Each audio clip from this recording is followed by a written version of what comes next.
Your reaction to this latest news? We don't know a timetable for sure, but the team is hopeful that Kevin Durant will be back for the start of the playoffs.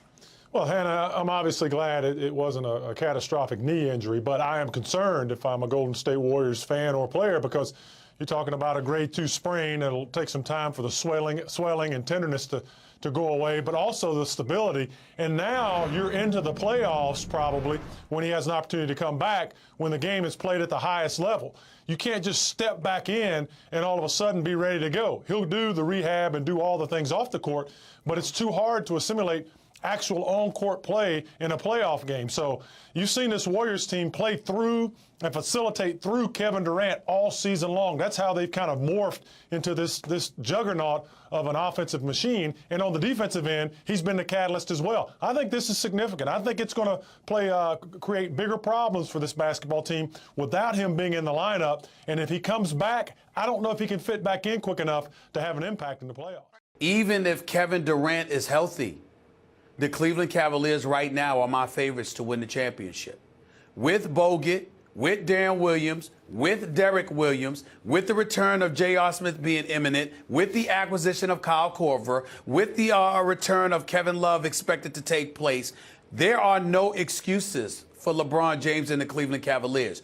So as far as I'm concerned, even with the four-headed monster that is the Golden State Warriors, because of what has transpired over the last 3 days with these two pickups in Bogut and Darren Williams, the Cleveland Cavaliers are officially my favorite to win the NBA championship, whether Kevin Durant is 100% or not. I understand why you say that. I disagree.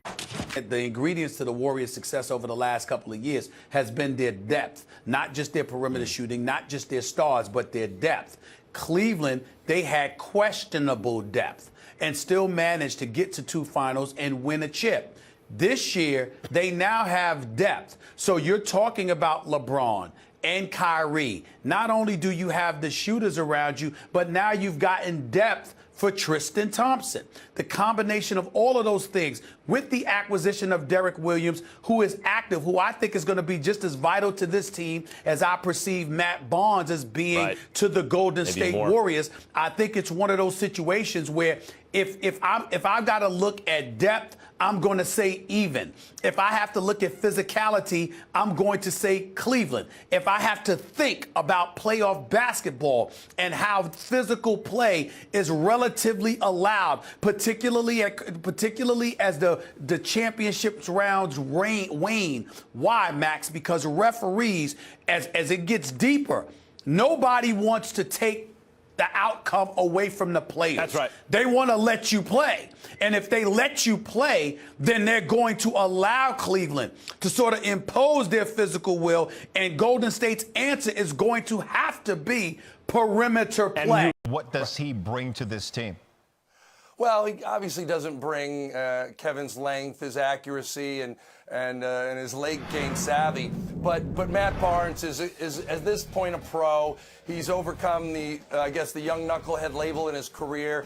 He's perimeter shooting, still length on defense. And, you know, one of the reasons the Kings got rid of him was simply they wanted to start over, and he wasn't part of their plans, especially their young plans.